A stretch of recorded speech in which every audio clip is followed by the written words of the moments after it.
समर्थ रामदास स्वामी कथा. अतिशय सुंदर कथा आहे. पहाटेच्या पवित्र वातावरणात कल्याणाची काकड आरती संपत आलेली असते. समर्थांना जाग येते. कल्याणाचा खणखणीत आवाज कानावर येतो. आमचे कुळी हनुमंत, हनुमंत आमचे कुलदैवत, तायविना आमचा परमार्थ सिद्धी ते न पावे. समर्थ उठून बसतात. क्षणभर डोळे मिटून रामाचं आणि हनुमंताचं स्मरण करतात. सज्जनगड कडाक्याच्या थंडीमुळे धुक्यात लपेटलेला असतो.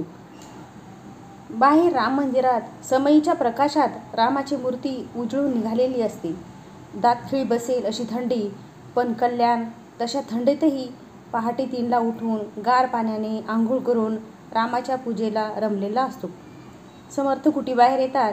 कल्याणाकडे कौतुकाने पाहतात. कल्याण सोडला तर बाकी गडाला अजून जाग यायची असते. रातकिडे अजूनही ओरडत असतात. गार वारं सुसाट वेगाने गडाभोवती प्रदक्षिणा घालत असतं.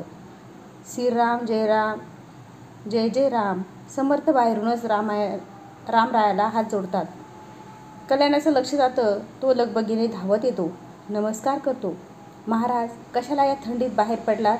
काल प्रचंड ज्वर चढलेला होता तुम्हाला. तुम्ही आतच विश्रांती घ्या. मी पाणी गरम करायला ठेवून आंघोळीची व्यवस्था करतो. समर्थ हसतात.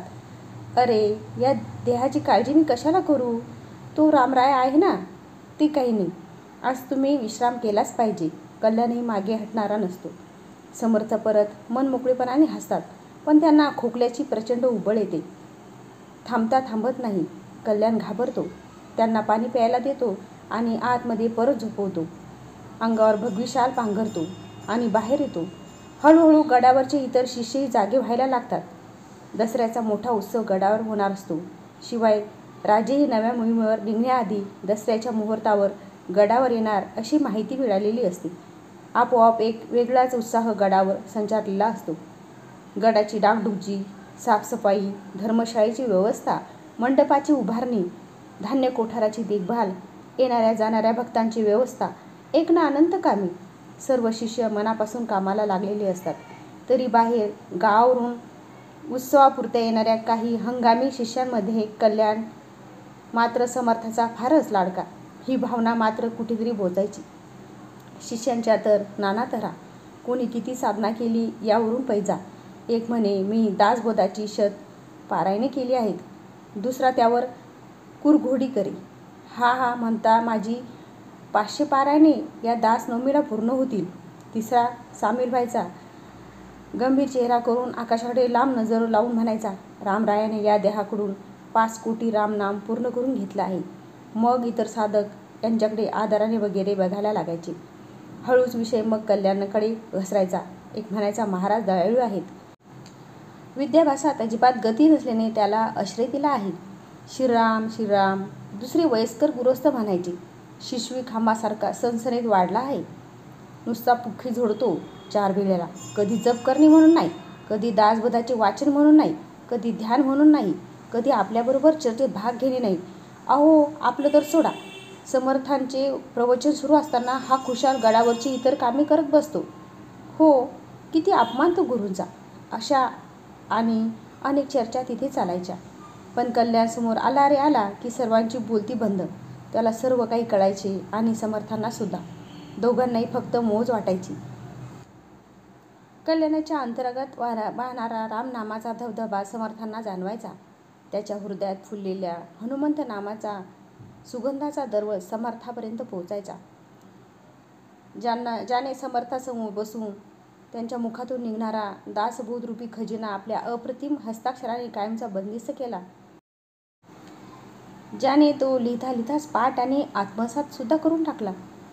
जो त्यातले एकूण एक ओळ जगतोय त्याला अजून पारायण करायची गरज काय? ज्याच्या श्वासाश्वासातून रामनाम बाहेर पडतंय तो किती जप मोजून ठेवणार? असो, पण सामान्य माणसांना या गुरु शिष्याचं नातं कधी कळलंच नाही. समर्थांना कालपासून कल्याणाची वेगळीच काळजी लागून राहिली होती. काल प्रत्यक्ष मारुतीरायाने समर्थांना दर्शन घेऊन सांगितलं की कल्याणाची भक्ती पूर्ण पावली आहे. त्याची परीक्षा घ्यायला हवी. आता शिष्यापेक्षा गुरुला शिष्याची जास्त काळजी. लहान मुलाला माहीत नसतं तो आपल्या आईने काय शिकवलं आहे ते जाऊन परीक्षेत लिहून येतो. पण आईला केवढी चिंता निकाल मिळेपर्यंत, तिला काही चैन पडत नाही. तसंच होतं इकडे. पण समर्थांना कल्याणावर पूर्ण विश्वास होता आणि कल्याण तो या सगळ्यापासून अलिप्त होता. समर्थ, हनुमंत आणि राम बास, विषय संपला. त्याला वेगळं जगच नव्हतं. दररोज सूर्यनमस्कार घालून कमावलेली प्रचंड शक्ती आणि सद्गुरूचं पाठबळ यामुळे कामाचा झपाटा एवढा की 4 जणांची कामं पठ्ठ्या एकटा उरकायचा. समर्थांना कपाळचा विकार जडल्याने त्यांना गडावरच्या विहिरीचं साठवलेलं पाणी चालायचं नाही. म्हणून कल्याण दर दिवशी पहाटे 2 मोठे पितळी हंडे घेऊन खाली उरमोडी नदीवर जायचा. नदी काय जवळ नव्हती. जवळपास जाऊन येऊन 2-2.5 तासाचं अंतर होतं. कल्याण ते काम आनंदाने करायचा. तर सांगायची गोष्ट अशी की आजचा दिवस कल्याणासाठी महत्त्वाचा होता. सकाळी 7च्या सुमारास सूर्योदयाच्या वेळी एक वृद्ध गडावर येतो. 6 फुटाच्याही वर उंची, धारदार नाक, भेदक डोळे, संपूर्ण पांढरे केस आणि अति तेजस्वी चेहरा. आल्या आल्या सरळ हा राम मंदिरात जाऊन ठाण मांडतो.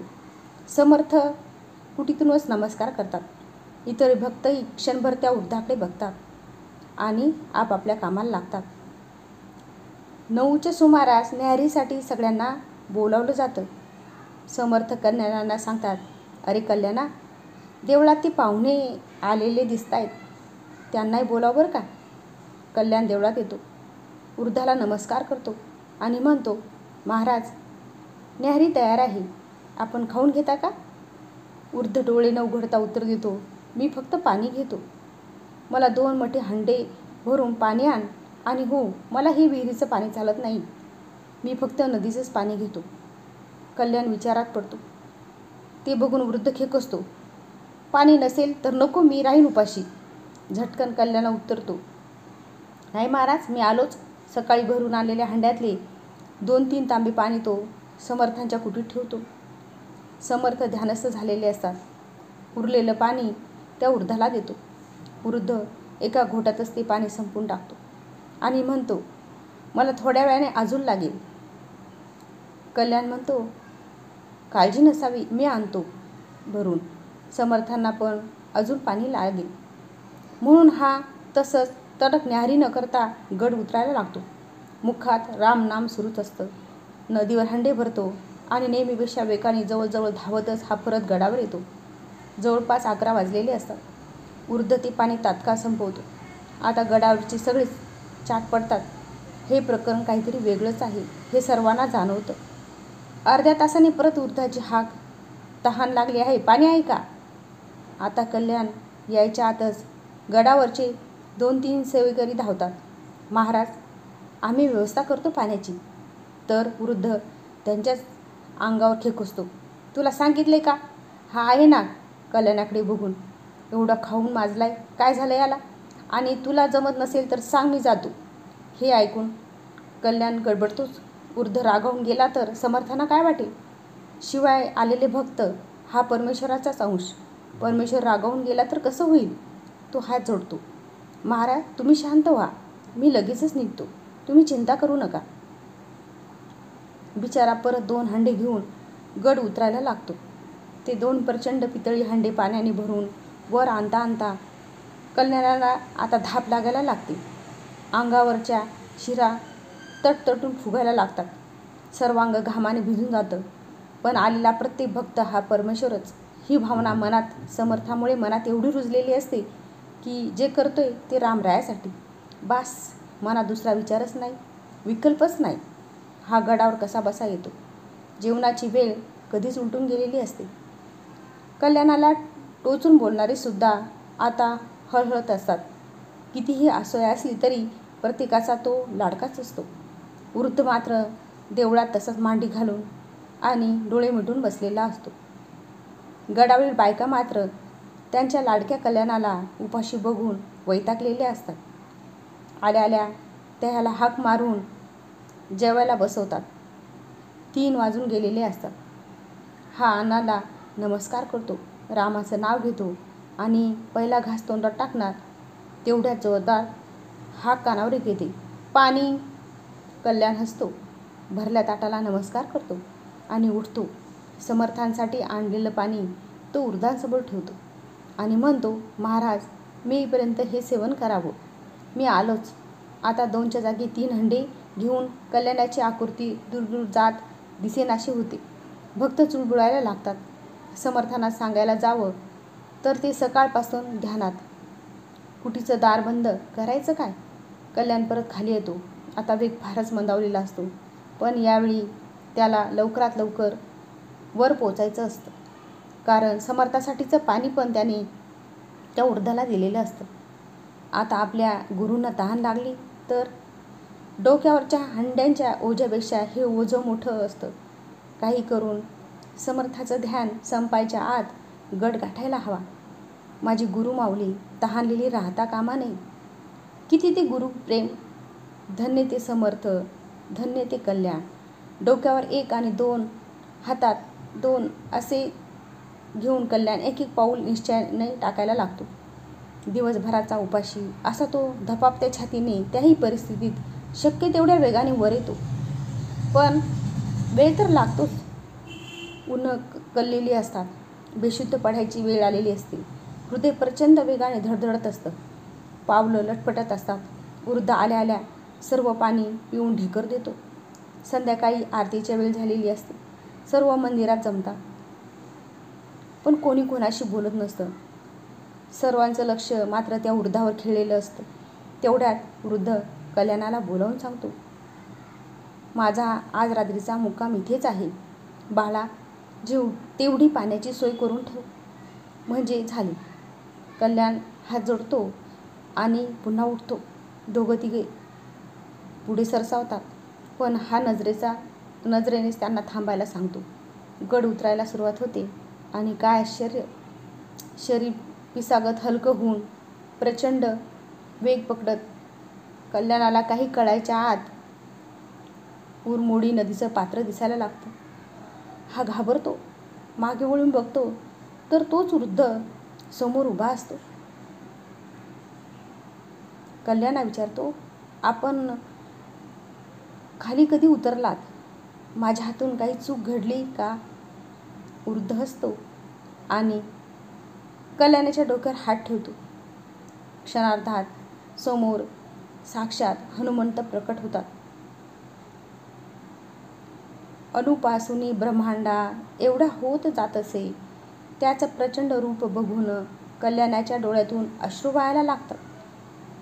तो मारुतीरायाच्या पायावर लोटांगण घालतो.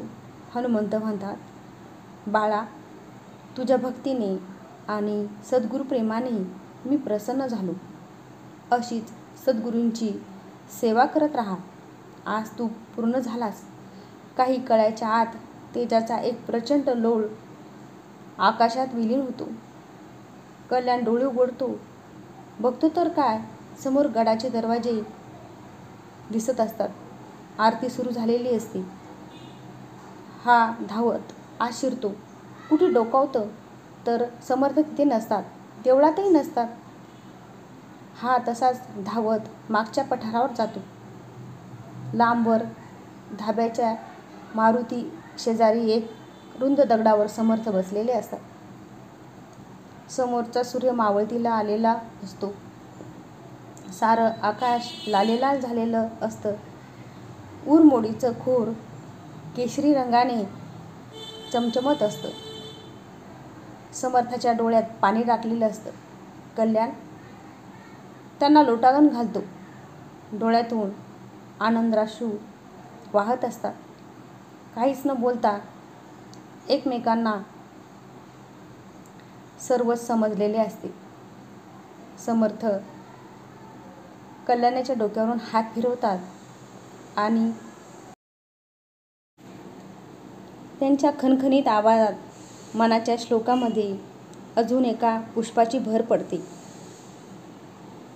नसे गर्व अंगी सदा वितरागी, क्षमा शांती भोगी दयादक्ष, योगी नसे लोभ ना क्षोभ ना दैन्यवाना, ई ही लक्षणी जाणीजे योगी राणा.